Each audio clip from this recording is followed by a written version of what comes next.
Hi students, how are you? I hope you are fine. So in the last class, we were talking about the two branches of economics. That is, do you remember? Microeconomics and macroeconomics. So microeconomics is dealing with all the individual parts in the economic system, and macroeconomics is dealing with all the economics as a whole. Okay. Now let us move to the second chapter, that is demand and law of demand. So do you remember what is demand that we have studied in the previous year? What is demand? Do you remember? See, there are goods like air or sunlight or water, which all those things are gift of nature. All right, all those things are gift of nature. So we don't want to pay money for that, or we don't have to purchase from the shop.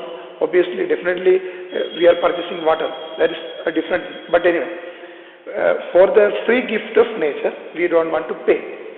But there are things for which we have to pay, and for which we have to go to some shop or something. And such kind of things are economical goods. So here, in this chapter, we will be talking about the demand, meaning of demand, then law of demand, and different types of demand.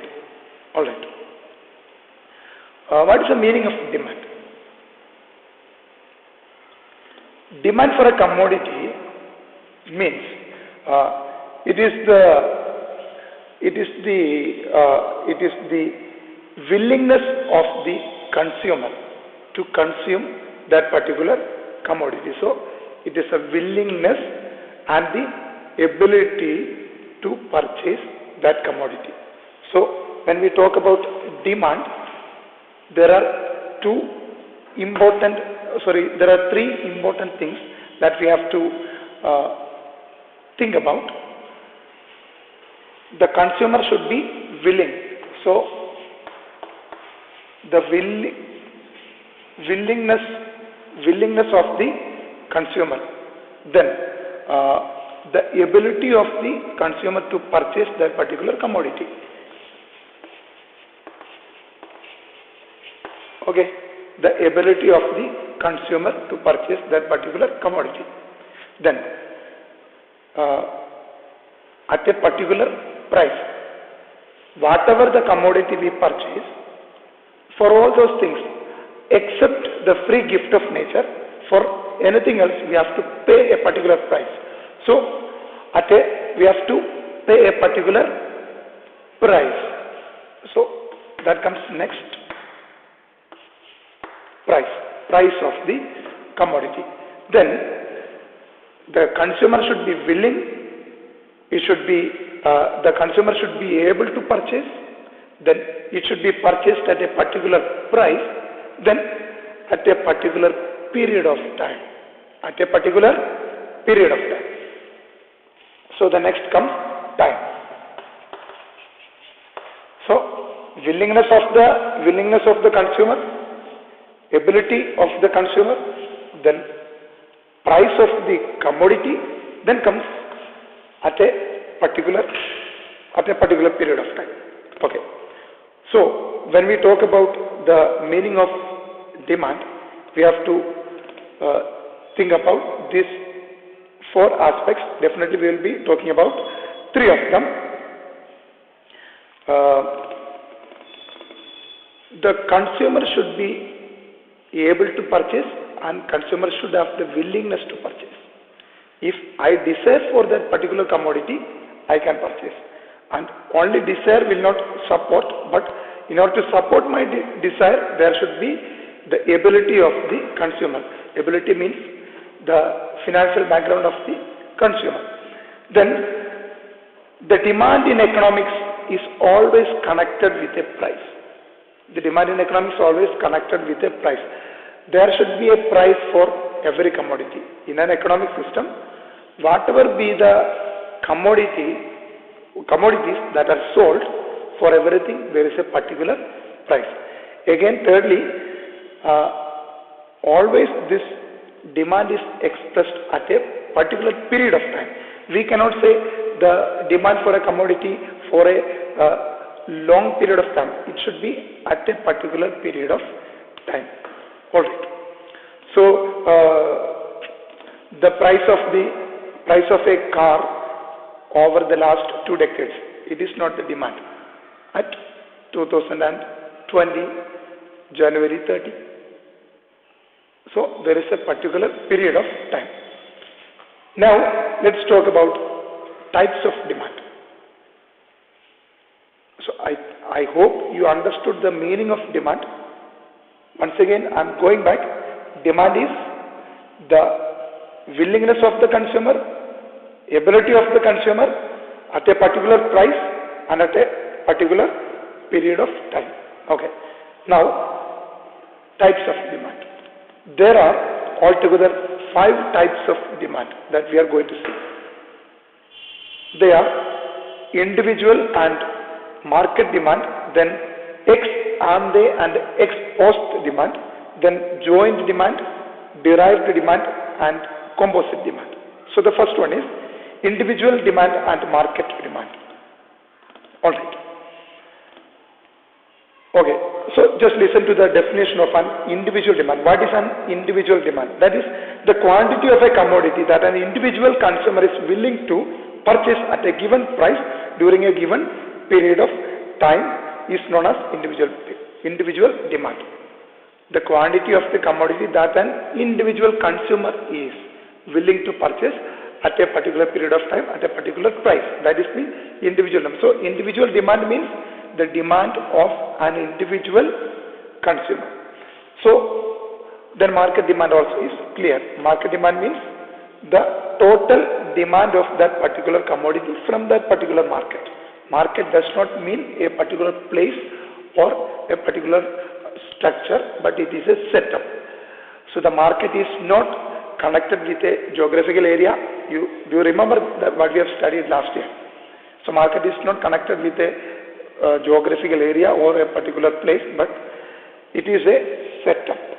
So market demand means the demand of the commodity from the entire market. So suppose there are 20 consumers for a particular commodity, then that is a market of that particular commodity. And individual demand means the demand from a single individual, a single consumer. And the market demand means demand from the entire consumers, that all 20 consumers. That is the market demand. Okay. That is the demand of all the households. Market demand is the demand of all the households. Next one is ex ante and ex post demand. Okay. Ex ante demand means ex ante. EXANTE.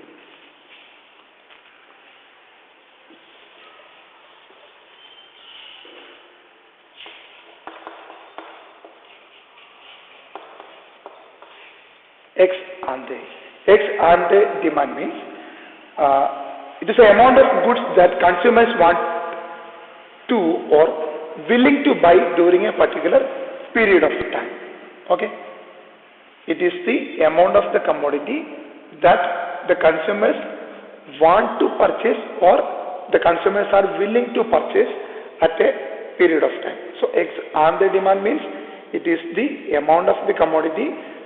Ex ante demand means it is the amount of the commodity that the consumers are willing to purchase or the consumers want to purchase. The amount of the commodity that the consumers want to purchase or they are willing to purchase at a particular period of time. It is not the amount of the commodity that they have already purchased, but it is the amount of the commodity that they are willing to purchase.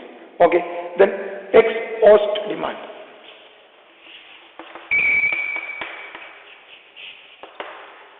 Ex post demand means it is the amount of the commodity that the consumers are actually purchasing The consumers are actually purchasing at a particular period of time. See, suppose you are going to the market and you have already planned to purchase 2 kilogram of oranges. Alright. So that is your willingness, or you are ready to purchase 2 kilogram of orange. That is X on the demand. And suppose you are having 100 rupee with you, and you have also planned to purchase some apple also. So anyway, you have to purchase 2 kilogram of orange. And when you reached market, and when you inquired about the price of the orange, you came to know that the price of 1 kilogram of orange is around 80 rupees. Then definitely you are not able to purchase 2 kilogram of orange, and you are having, because you are having only 100 rupees with you. Then your X on the demand was 2 kilogram of orange. And unfortunately, because of the increased price of orange, you could purchase only 1 kilogram of orange. So that is X post demand. That is the actual commodity that you have purchased. That is the X post demand. The next one is joint demand.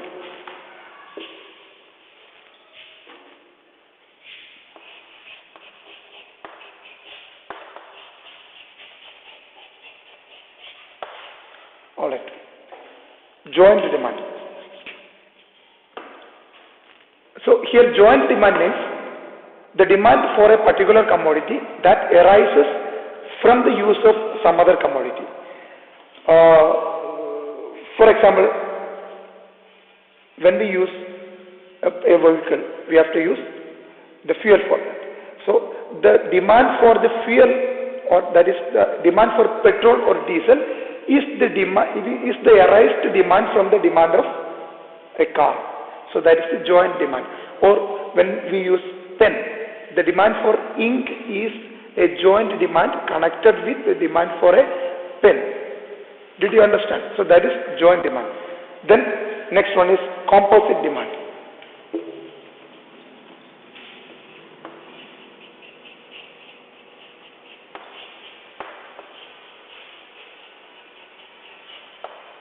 Alright. Composite demand means it is the demand for a particular commodity which has multiple uses. For example, electricity. Alright, electricity. There is a commodity. Whether we are able to see or not, there is a commodity. So the demand for electricity is a composite demand, because when we are living in a home, we have to use electricity for lighting, we have to use electricity for using fan, we have to use electricity for operating television, or whatever it be that we are using with electricity.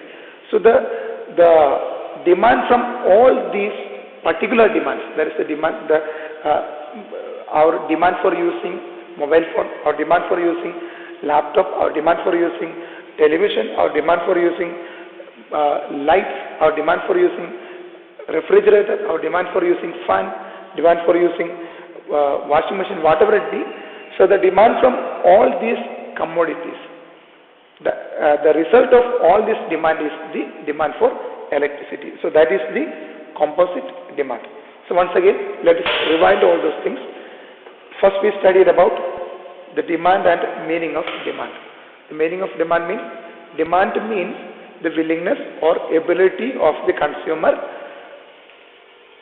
for purchasing a particular commodity at a particular price during a particular period of time. And now we can have 5 types of demand. They are, first one, individual demand and market demand. Individual demand means demand of a particular consumer, a single consumer. Market demand means demand from the entire market. Then second one was ex ante and ex post demand. Ex ante and ex post demand means ex ante demand is the willingness to purchase or the plan to purchase. Then ex post demand means the commodity that we have really purchased. Then we discussed about joint demand. Joint demand means it is the demand arising from the use of some other commodity. When we use vehicle, we have to use the fuel. So the fuel is, the demand for fuel is a raised demand from the use of vehicle. Then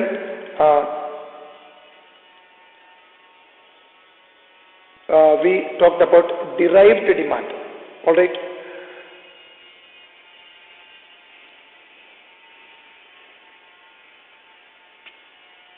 Demand for some other commodity is derived from the use of